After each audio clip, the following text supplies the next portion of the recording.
Hi, everyone, and welcome back to another episode of AI Interconnect, where we explore how our business leaders, founders, and operators are building smarter systems with technology.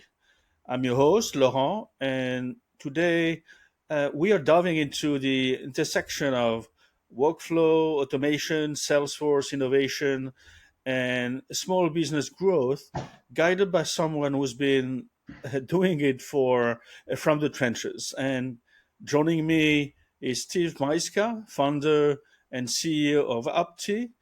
And Steve took his own mortgage business to 50 million plus in production, then turned that operational firepower into a consulting company that helps small and medium business unlock the real potential of Salesforce. Steve, welcome to the show. Great to have you here. Yeah, thanks for having me, Laurent. And yeah, good introduction there. That's wonderful, and I'm very happy to have this conversation. And let's um, let's rewind a bit.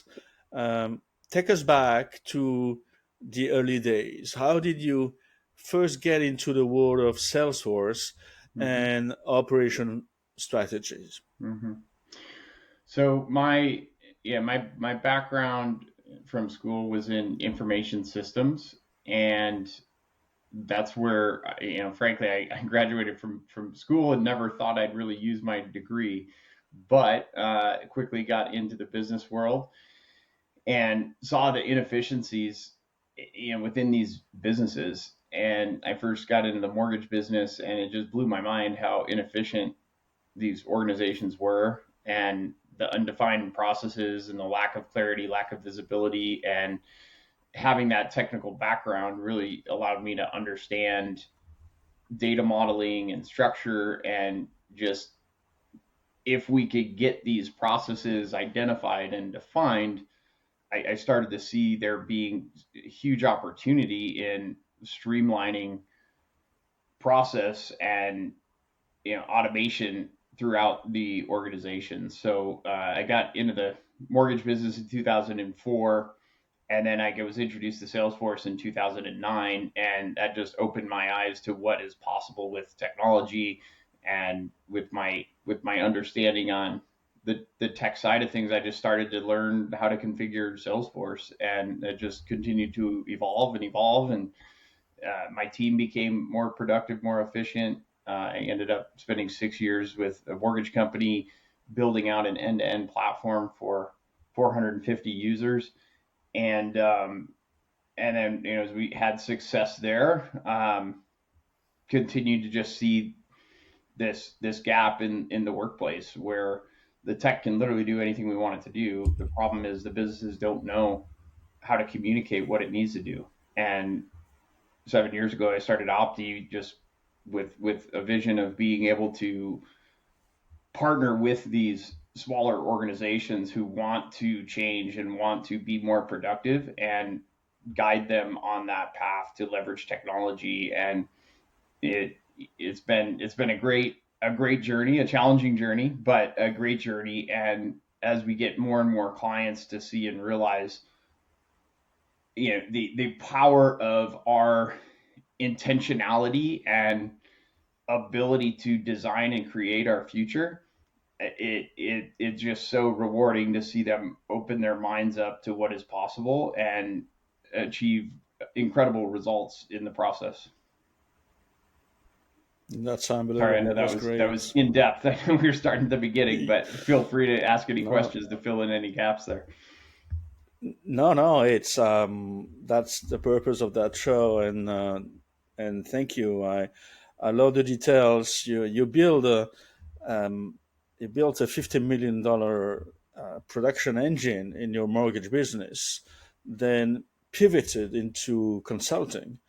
Um, and you answered a little bit, but what made you decide to turn that It, success it, into this new company, Opti? yeah, so in between there, so as an individual producer, I was one of the top originators in the country in 2012, and then took what I had built individually and partnered with a mortgage company here in Scottsdale to build out and expand on that platform.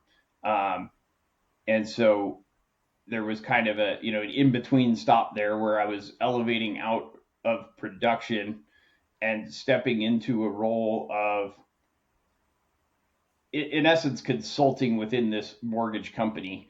But in the process of doing that, we hired multiple consulting partners just because I was a loan officer with a degree in information systems, right? I wasn't a technical architect.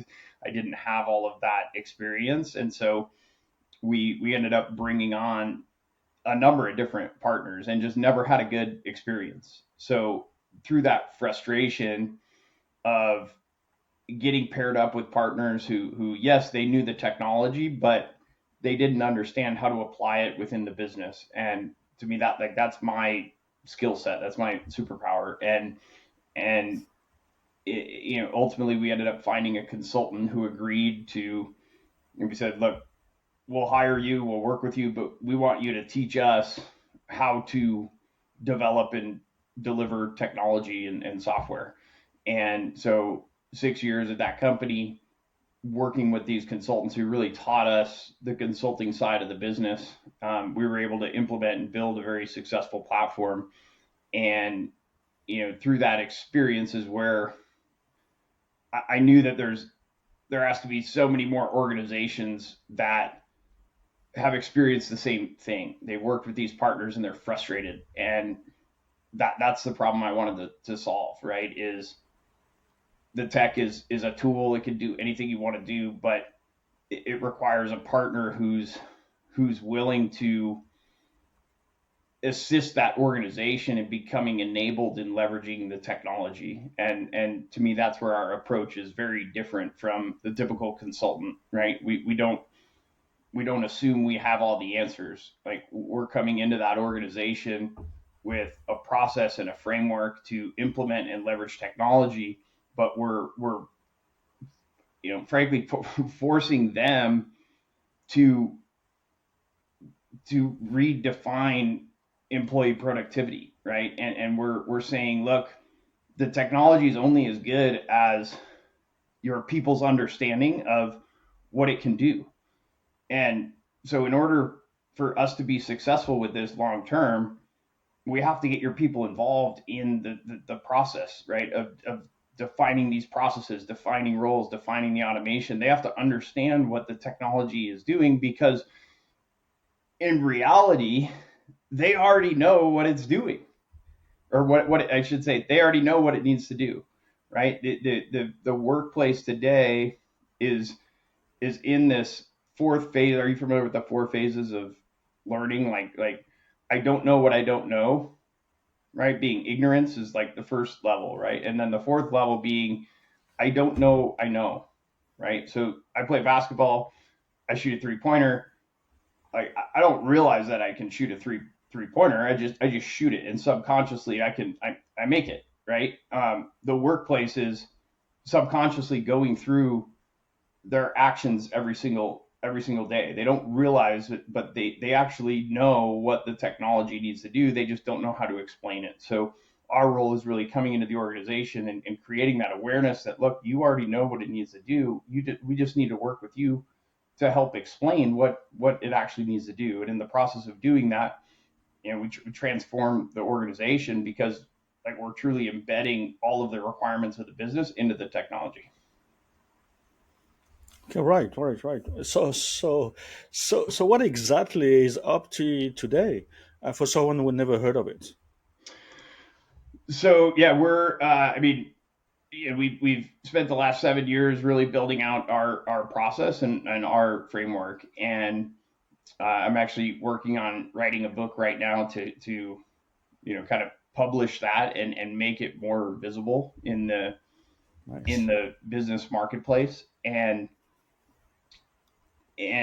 our biggest challenge has been getting organizations to believe that all of this is possible, right?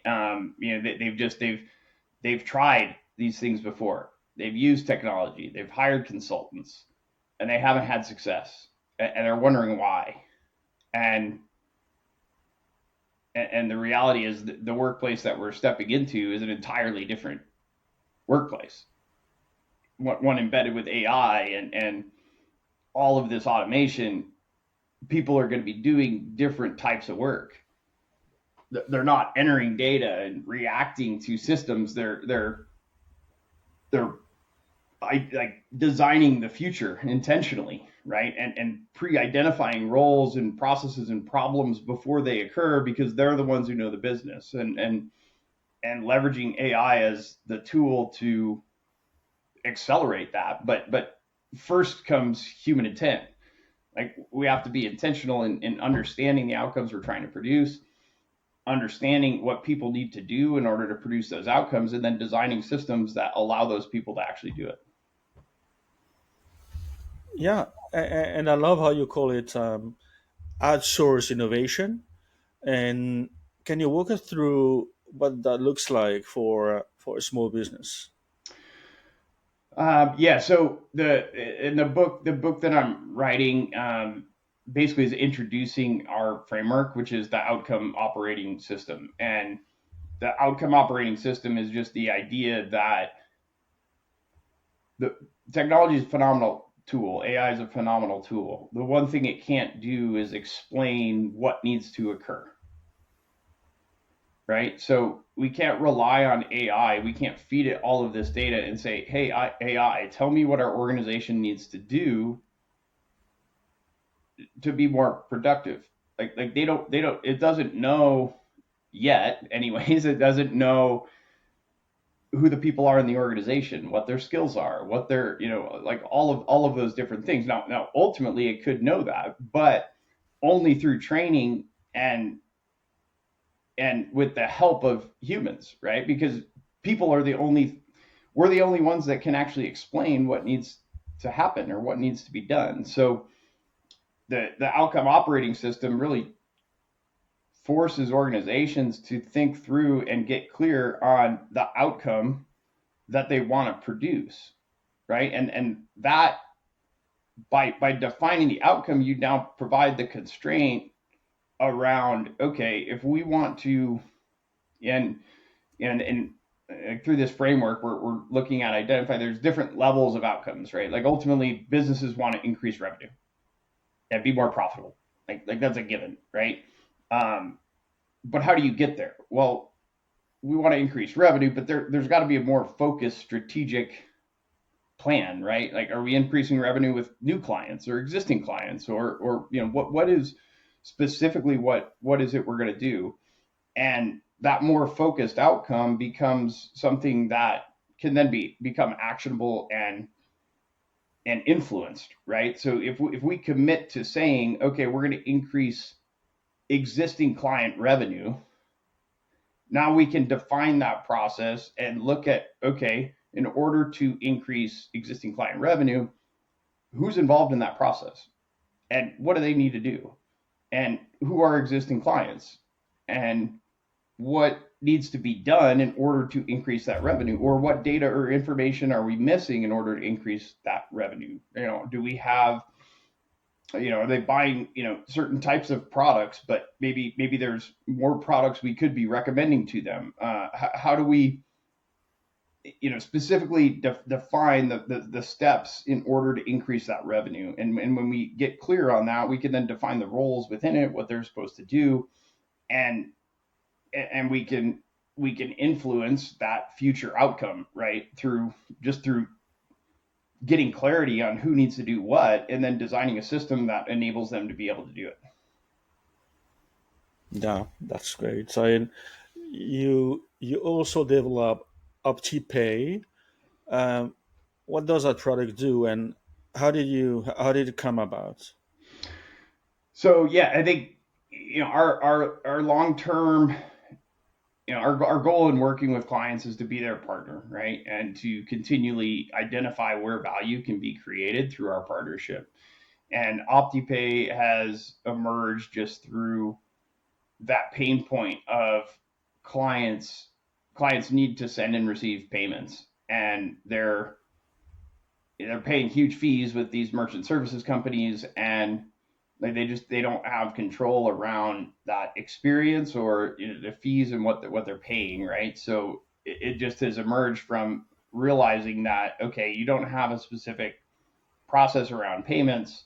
You're using multiple vendors or like what are you paying in merchant fees, right? And when we see that, we can then say, okay, well, look, we've got a partnership in place with a merchant services company where we can embed a payment solution, allow those payments to get authenticated, and made through that system. And through this partnership, we're like we've found a specific partnership in the small business space that is intentional in providing merchant services companies with the right information in order to reduce the fees that you pay on merchant services. So at the end of the day, it's just an offering that we have to save the client more money. Yeah, that's great. I love it. And you have built specific tools also for the wealth management and nonprofit sectors. Why those verticals, and what pattern did you see that made them underserved? Yeah, on the wealth management side, like a lot of that's kind of emerged from my experience on the mortgage side of things, and we are starting to get back into the mortgage industry as well. But wealth management, the way that I manage my relationships and partners and things like that on the mortgage side is very similar to how a wealth management firm would manage theirs.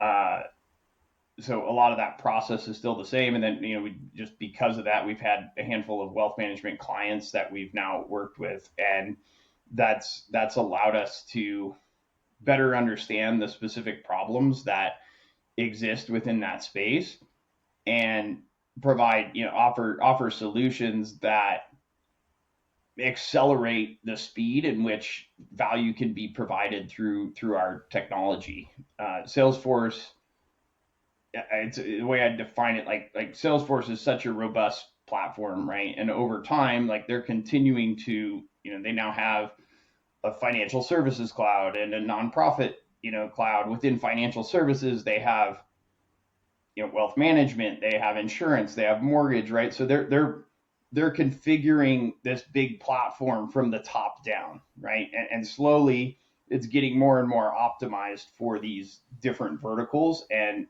businesses. But the reality is that these smaller RIAs and independent advisors, they get on Salesforce, there's still a pretty big gap between what Salesforce has built out and automated and what they need it to do in their business. And in essence, we're filling that gap. We're coming in and partnering with them and enabling Salesforce and Financial Services Cloud and wealth management functionality, but working with them to fill those gaps, right? And some of those last gaps are specific to that organization. Every organization is not going to run the exact same way, and that's where it just is involving the people in that organization to allow them to understand Salesforce, like better understand Salesforce, better understand what is possible with it out of the box, and then collaborate with them on filling that gap in the most effective way that brings value to the organization. Yeah, yeah, exactly. I love it. And where do you see the most friction processes that kill time, waste talent, or stall growth?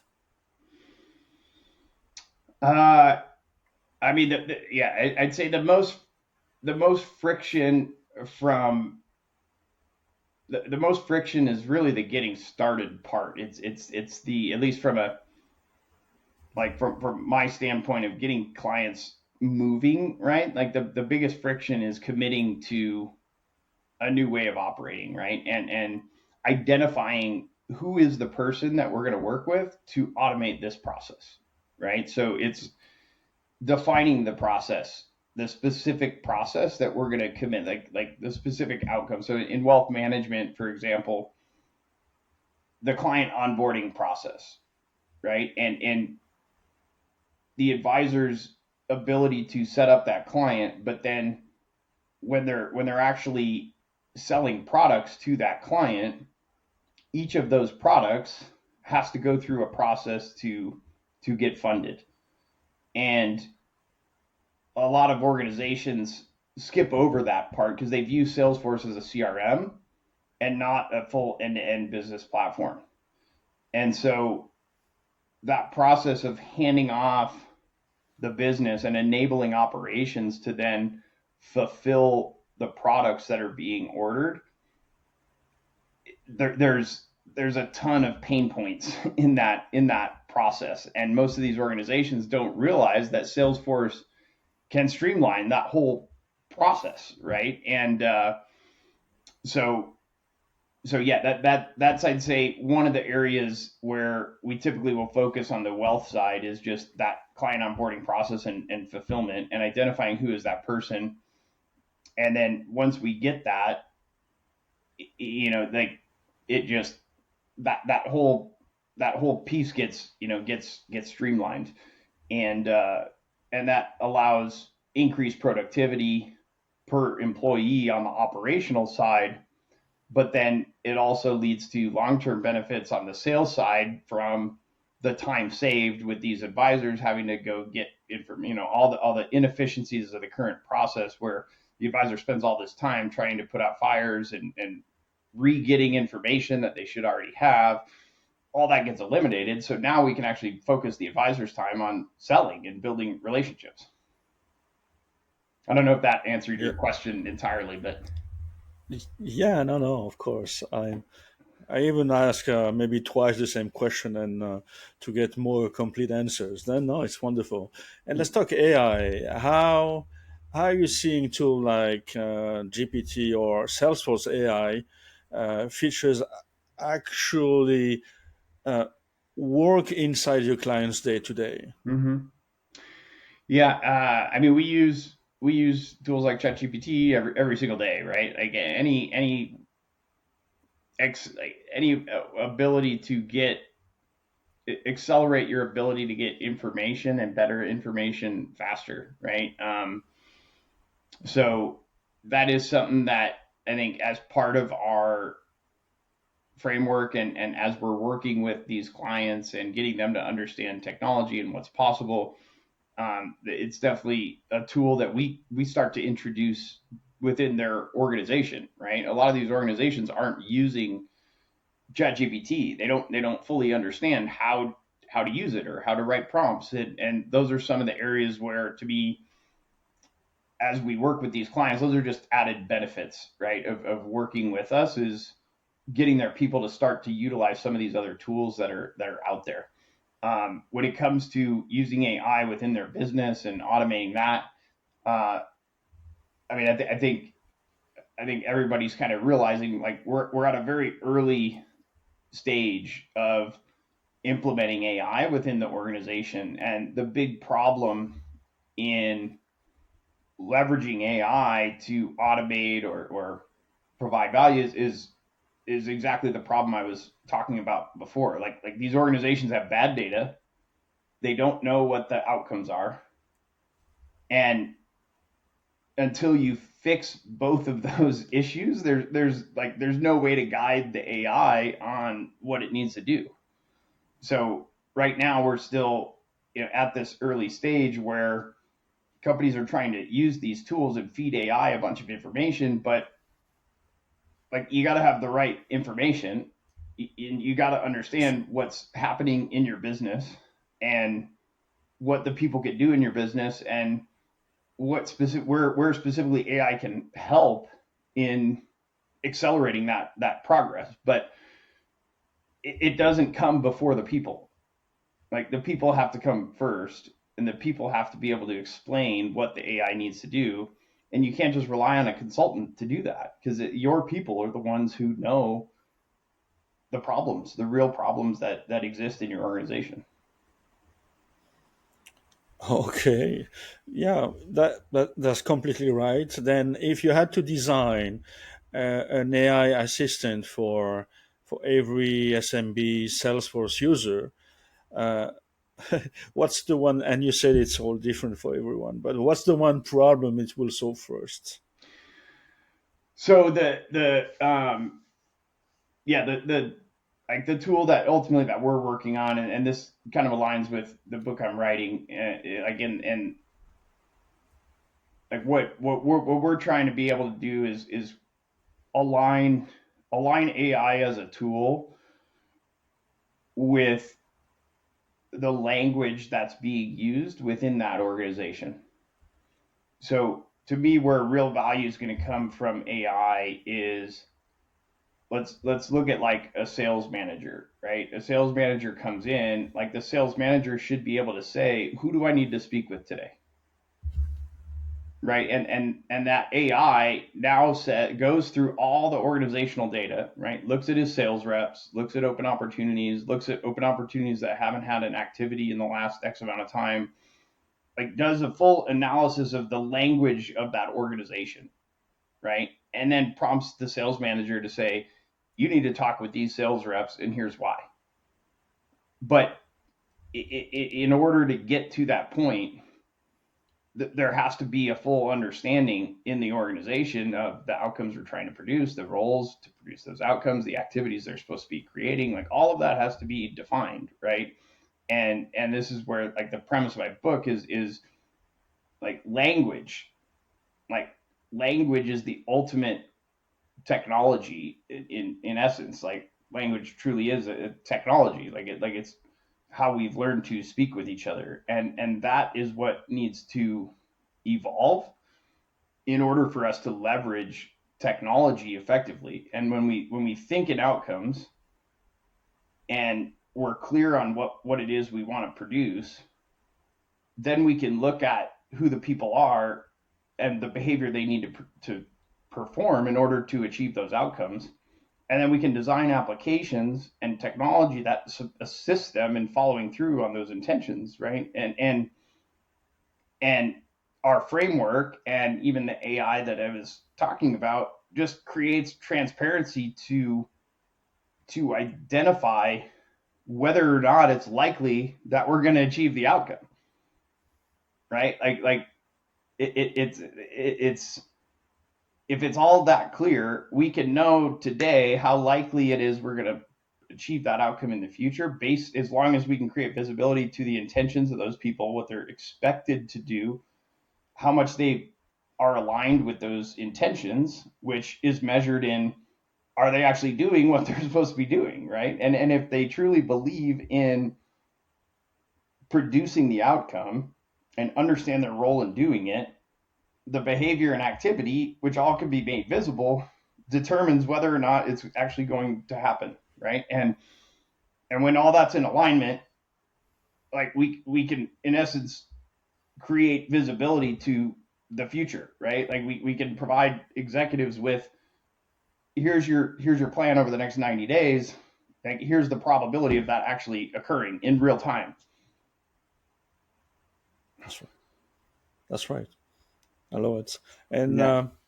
okay, let's talk about. I'd like to talk about challenges a little bit. And what's been the hardest part about growing Opti? Is it the client education or uh, product scaling? Something else, Yeah.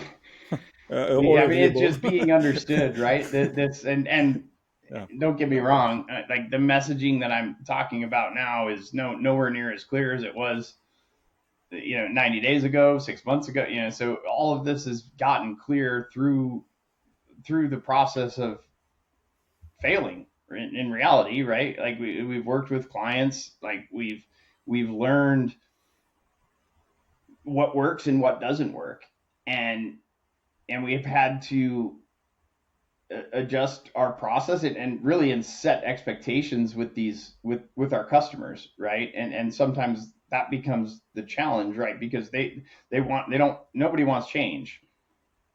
So and they don't want, as an outsider coming in, like it's like I don't want to say like this it's not the right, like it's not the right way of doing it, but it's like it is a framework that we've proven works, and it's at least a foundation for us to start on, right? And it starts with people, and that's the core, I think, methodology and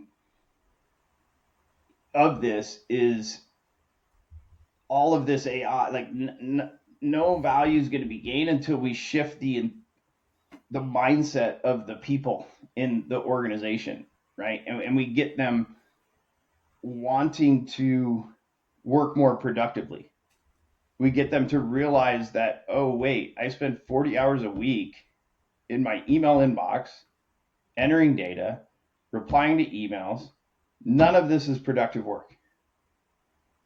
And when we get them to realize that and say, I want to work more productively, I want to design my role and how I'm going to oversee the people that are doing the work that I'm doing today, and double and triple and quadruple the amount of business we could do with the same headcount, and then bonus those people in alignment with the success of the organization. Like that to me, that's meaning and that's purpose, and that's what technology has always forced us to do is learn how to be more productive.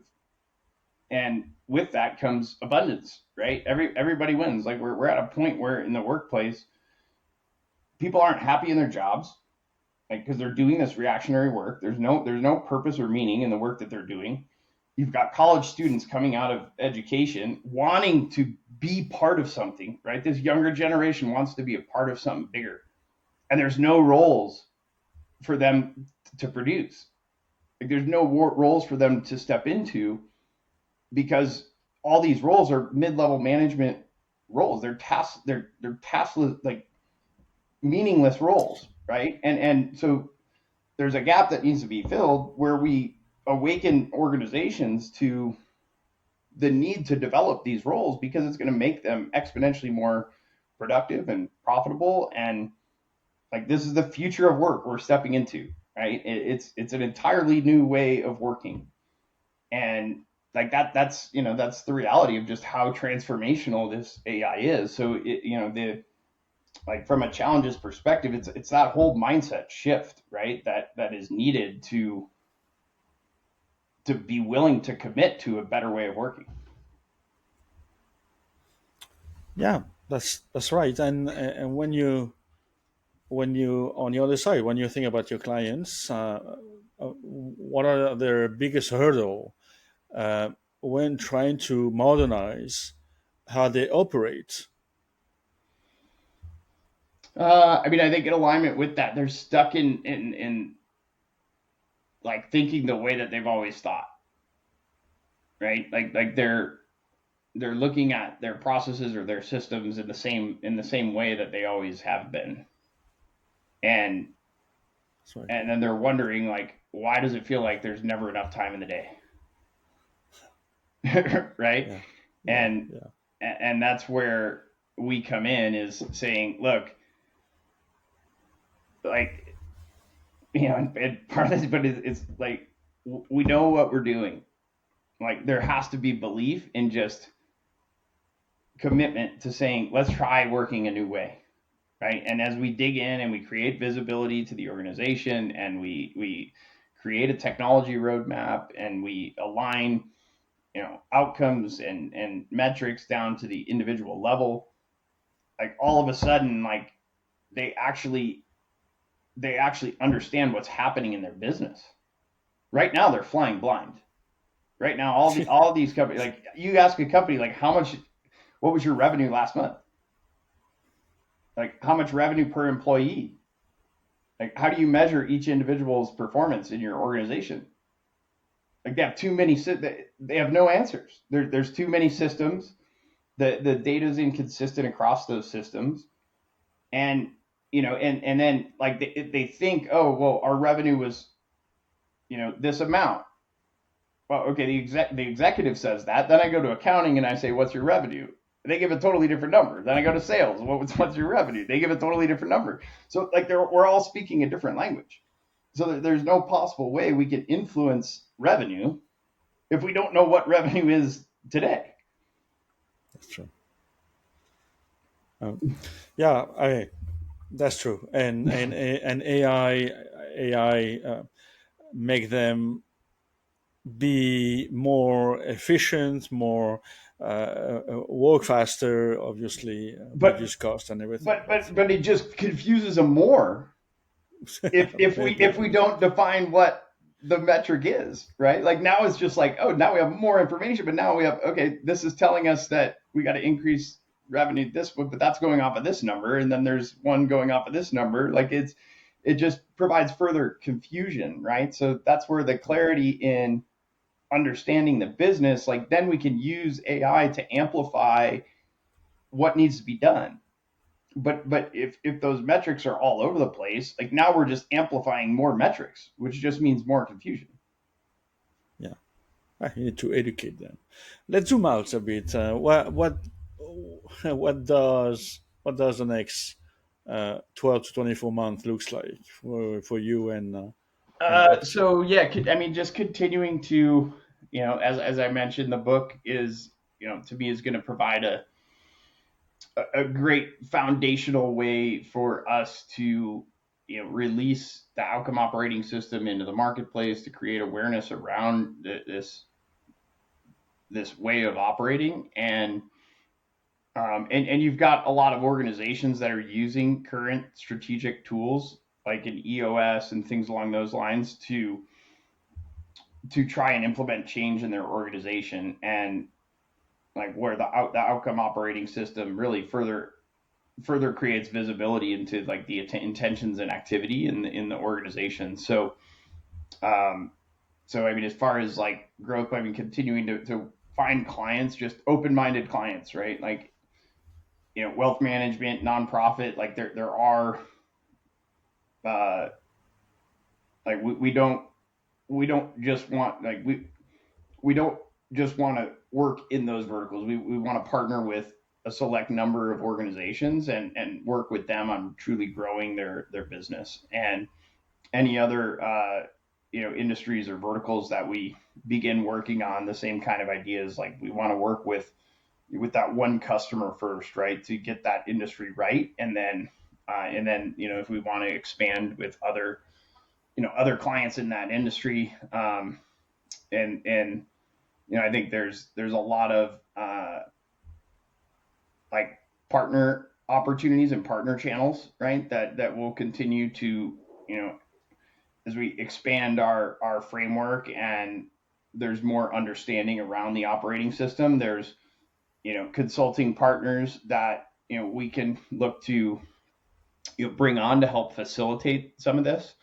Um, and then with our current customers, it's starting to then align some of their offerings with other partners in their ecosystem, right? So, they might have a particular offering that's complementary to another offering provided by another organization. And the more that we can almost blend those two processes together, right, across organizations, like Opti sitting in the middle, right? Like we're working with, client A who provides this product, but when someone buys this product, they're probably buying this product B that's provided by this other organization. And Opti would look to sit really in the middle of that to align those two organizations and bring value to both of them, right? Where now customer A sells product A, but in the process of that, like they get the client's permission to make an introduction for product B, right? And then client B closes product B. Client A could receive revenue from that, or shared revenue or whatever. So yeah, just continuing to build out this network, right, of organizations, and continuing to find ways to bring value to these organizations who who want to grow, but want to do it in a way where it really creates abundance, right? Brings abundance to their organization, and their people earn more, their people have meaning, their people, um, are able to do the things that they want to do in life. And that's where my focus and passion continues to lie, is just providing people with the opportunity to live the life they want to live. Yeah, that's great. And if you had a magic wand, What would you change about the Salesforce ecosystem today? Uh, well, I mean, I would say, and this is something that I hope to be able to continue to build on with them, but their sales process, right, especially for small businesses. Salesforce is obviously a public company.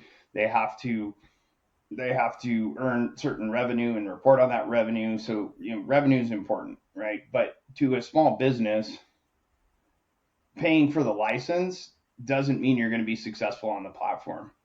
And to me, there's a huge need for like pre-sales education, right, around setting the right expectations with these businesses on what it's going to take to be effective with the technology, right? And our framework really creates visibility to that, and and and should allow Salesforce to really build out a front end pipeline, right? Where like yes, it might take longer to close, but at least we're setting them up for success and providing them value in the process of educating them on Salesforce, things they could be doing, prepping their data, prepping their processes, right? All of this stuff can be done before you pay for a license, right? And I think that's just the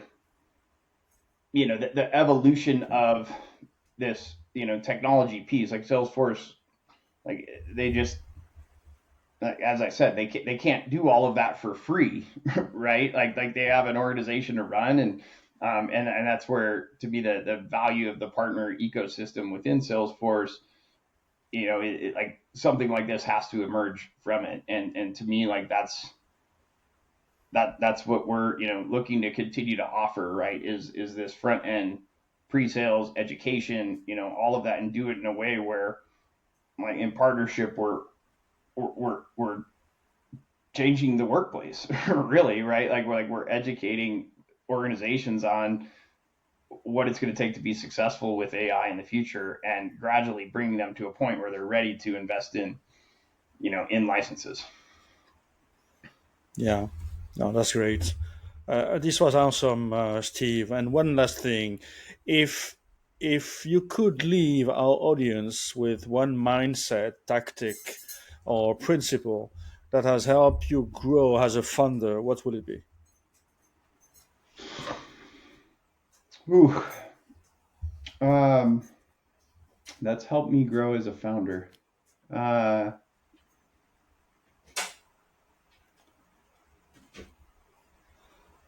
Principle, mindset, yeah, I mean, yeah. where you are So right now. yeah, I'll say one of our core values is idea meritocracy. So Okay. I think as a founder, like and as any employee, it's just always being open minded to that next idea, right? And then never being the one to shoot it down, and creating a culture where ideas are heard and understood, and there's a more intentional process around like validating those ideas, right? That's great. And ensuring that like if the idea is heard, and this is where like it comes back to like, okay, well, how do we measure the outcome associated with that idea, right? Like let's make that idea black and white.